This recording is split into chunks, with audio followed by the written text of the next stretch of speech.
Oi pessoal, aqui é a Letícia Shin, do Terapia no Japão. Eu sou uma brasileira e psicóloga morando no Japão. E hoje nós vamos retomar aquele assunto dos relacionamentos, né? Seguindo ali o livro do Dr. Lewis Hans, A Equação do Casamento, que tem algumas reflexões sobre algumas regras de etiqueta, modos de se relacionar, né? Para a gente ter uma relação melhor, né? Uma vida a dois melhor. Então, vale a pena refletir sobre aquilo que ele aborda, e também o livro do Saulo Durs Ferreira e da Tatiane de Sá Manduca, Será que é Amor, né?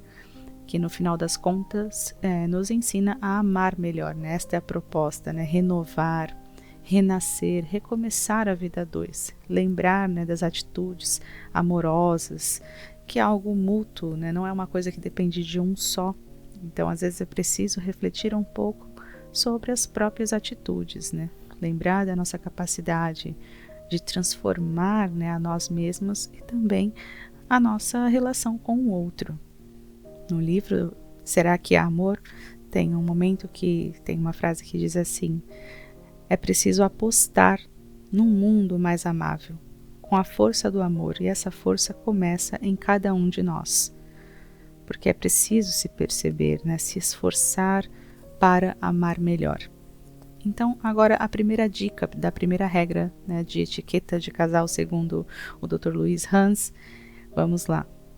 Comunicações destrutivas, né? O que a gente pode fazer para evitar esse tipo de coisa que adoece a relação, né? Que corrói, que desgasta a vida a dois. Então, eliminar certos modos de se comunicar pode melhorar, né, a relação.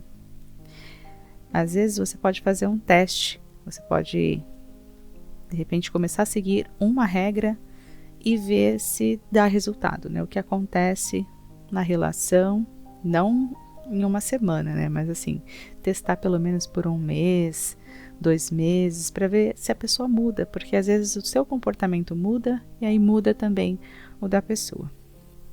Então, a primeira regra é não interromper o parceiro ou a parceira em cada frase, né, que fala, cada coisa que faz, às vezes numa discussão, numa conversa, né? Quem nunca fez isso? Às vezes a gente está tão ansioso, tão indignado, de repente, com o que a pessoa está falando, você não concorda, e aí você quer ir lá e já reparar aquilo na hora, né? Às vezes a pessoa está falando algo que para você, não, isso foi um mal entendido, né? Não foi isso que eu falei, mas como assim? Isso foi uma fofoca de alguém, isso é uma mentira que alguém distorceu os fatos, ou você está distorcendo os fatos. Mas é importante, né, que você se segure ao máximo, que você consiga respirar fundo, pensar numa música ou qualquer coisa que te distraia, para você conseguir esperar a pessoa terminar de falar. Né? Não aumentar o tom de voz é muito importante também, porque senão se torna uma comunicação difícil e que os dois nunca vão se entender, né? Então é importante deixar o parceiro ou a parceira completar a frase, terminar de falar, e aí você fala, bom, agora eu vou te contar o meu ponto de vista, agora eu vou falar o que eu entendi, o que eu senti, né? Como eu enxergo esse momento, isso que você falou. Não gritar, né? Não ficar falando, deixa eu falar, e aí imediatamente a outra pessoa pode responder, poxa, você não deixa eu terminar de falar, e aí já vira um caos, né? Vira o que? A comunicação destrutiva, ela tem somente um caminho, ela só vai chegar em um lugar, brigas, debates, né? Discussões, ao invés de chegar ao entendimento, à compreensão, né? A elaboração de algo. Então, ouça por inteiro, né, sem interromper, que você vai ver aí uma diferença, a pessoa vai entender que você a respeita. No livro Casal em Crise, da editora Sumos, né, tem até esse momento que eles falam sobre o respeito, que o casal tem que aprender, né, um a respeitar o outro para melhorar a relação, que vem do latim respicere, significando não prejudicar a si mesmo e aos outros, né? Isso é um sentido que é maduro, quando a pessoa respeita o outro e respeita a si mesmo. Qualquer coisa, se você achar que você vai se perder, numa conversa que você já esqueceu que a pessoa falou no começo, então anote, né, os pontos que você não concorda, deixa a pessoa falar, você vai frisando ali e depois você retoma. Olha, nesse ponto aqui acho que você talvez está um pouco equivocado, acho que você entendeu errado. E muitas vezes quando você não interrompe, o parceiro começa a fazer a mesma coisa com você. Então também tem o seu momento para falar. Parece uma coisa muito boba às vezes, né, falar sobre isso, mas existem muitos casais que rompem, que não conversam mais, que não se entendem, porque sempre chega na discussão, na briga, e que não conseguem mais ter um diálogo, justamente por conta deste fato da conversa não ser possível de acontecer. E isso vai inibindo o outro de falar. É melhor nem falar, porque vai me interromper, não deixa eu falar mesmo, poxa, nunca pensa no que eu tenho para dizer, né? Não importa o que eu sinto, e aí a pessoa vai se fechando, e os casais, né, geralmente eles vão se afastando, começa aí, na comunicação. A pessoa acaba se antecipando, já sei no que vai dar, então melhor, eu não vou falar nada, eu vou falar com outras pessoas, vai conversar sobre isso com a mãe, com o amigo, com a irmã, com o irmão, enfim. É importante lembrar, né, que uma conversa começa sempre com a escuta.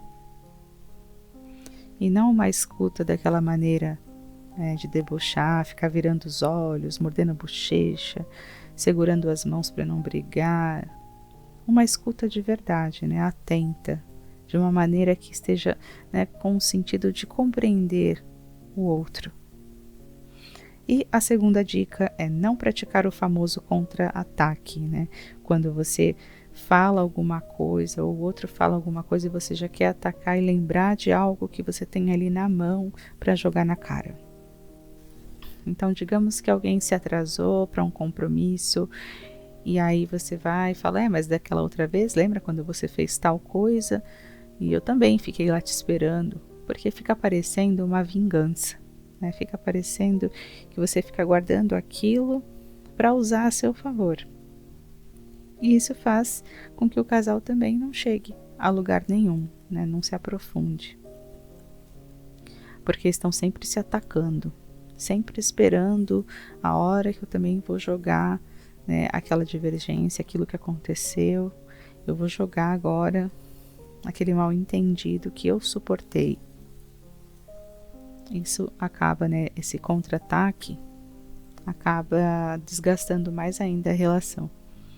Então, não queria sair hoje, queria ficar em casa. Mas semana passada eu também não queria sair, eu fui obrigada a ir no churrasco lá da casa do seu pai, porque isso, porque aquilo. E aí já vai para esse contra-ataque, é o tempo inteiro lembrando coisas que fez, como se tudo fosse um sacrifício, né? E aí, infelizmente, isso vai contaminando o terreno da relação, porque precisa sempre um atacar o outro, um lembrar o outro dos sacrifícios que fez ou faz. A terceira regra também é importante não utilizar o sempre ou o nunca, porque são, né, palavras totais, né, que generalizam algo. Então você está anulando o todo, né, o tudo, por conta de uma parte, um pedacinho. É muito perigoso, né, generalizar. E aí o que acontece? Você vai estar anulando tudo que a pessoa já fez por você. Quando você fala assim, você nunca me apoia quando eu preciso de você. Quer dizer, nunca. Se você parar para pensar na história de vocês, quantas vezes a pessoa já te apoiou, né? Já esteve com você em alguma situação difícil? Será que realmente é nunca? Quando você usa essa palavra total assim, acaba fazendo com que o outro se sinta injustiçado. E às vezes a pessoa na mesma hora começa a te lembrar de tudo que vocês já passaram, dos momentos de apoio. E aí é como se tudo isso tivesse sido ignorado, né? E negado. É melhor focar no mérito da questão, naquilo que realmente está acontecendo. E não generalizar para toda a história de vocês, né? É importante focar, né, mostrar que é só aquele momento, aquela situação que tem algo que está gerando uma insatisfação, né? Digamos, na semana passada aconteceu tal coisa. Você focar na data, no dia, no acontecimento em si.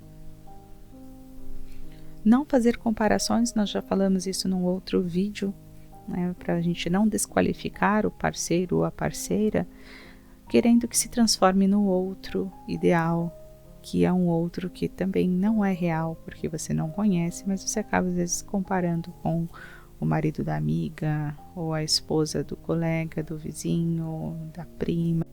As comparações, elas não fortalecem a relação, né? Não vão ajudar em nada. É importante lembrar que esse tipo de atitude, num dia a dia, vai desgastando e vai matando, né, o amor. Então é preciso pensar no que vai avivar, né, reacender o encantamento entre vocês, a aproximação, essa necessidade de amar, ser amado, de cuidar e ser cuidado, é algo que funciona dos dois lados, né? Não existe só um lado que tem essa necessidade. Os dois lados precisam desse olhar, desse cuidado, dessa demonstração de afeto, de paciência e essa aposta na relação. Se realmente você quer estar ali, então você precisa prestar atenção nas suas atitudes do dia a dia, estimular atitudes amorosas, né? A primeira atitude é o cuidado, é zelar, é proteger, né? É realmente nutrir o outro, mas não num sentido de obrigação, como expressão de amor, no sentido até narcisista, porque você cuida daquilo que é seu, daquilo que você gosta, daquilo que você ama, daquilo que é importante para você.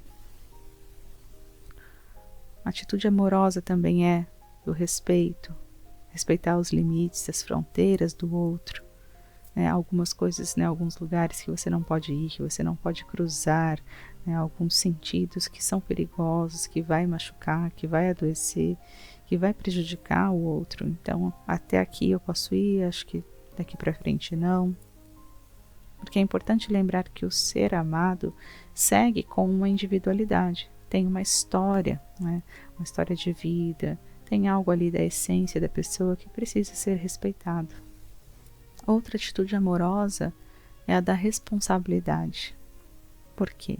Quando você tem essa responsabilidade com o outro, com a relação, com você mesmo, você está cuidando do terreno da relação.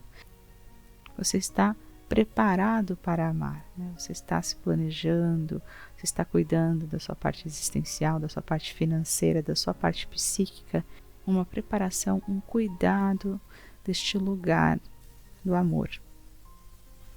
Outra atitude amorosa é não projetar no outro, né, a idealização, aquilo que você acha que deveria ser. O amado nunca vai ser aquilo que você realmente queria. É importante aceitar quem a pessoa é. Nós vamos falar isso num próximo vídeo sobre idealização, né, versus a realidade. Esteja aberto, esteja disposto para conhecer quem realmente é ali a pessoa que está ao seu lado. Se você realmente está disposto a construir um caminho, uma relação, uma vida com a pessoa real que você tem ali ao seu lado. Se você está disposto, se você aceita viver com essa pessoa que não é um personagem idealizado. É um ser humano como você, com defeitos e qualidades. Por isso é importante se conhecer, conhecer o outro e dar essa liberdade para a pessoa ser ela mesma, sem a necessidade de colocá-la numa caixinha de como deve ser, né? A caixinha da idealização é limitante, né? É destrutiva, não favorece o amor, não vai transformar a relação. Amar melhor é estar disposto, né? É estar aberto para essa renovação acontecer, para realmente você recomeçar essa vida a dois, para você lembrar daquilo que uniu vocês, né? O que me atraiu naquela pessoa, o que me fez ficar e o que me faz ficar.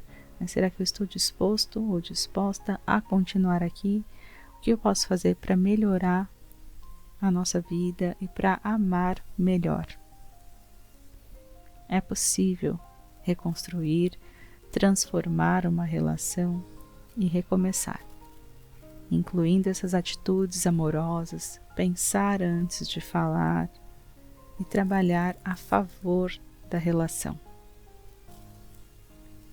A vida também é uma aposta. É possível apostar no amor, nessa força interna que todos nós temos e que move o mundo, e estar disposto a mudar, se esforçar para amar melhor, se perceber, né, se conhecer para amar melhor. Então eu vou ficando por aqui, a gente se encontra no próximo vídeo. Muito obrigada por assistir, curta, comente, compartilhe e se inscreva no canal. Um abraço e até a próxima.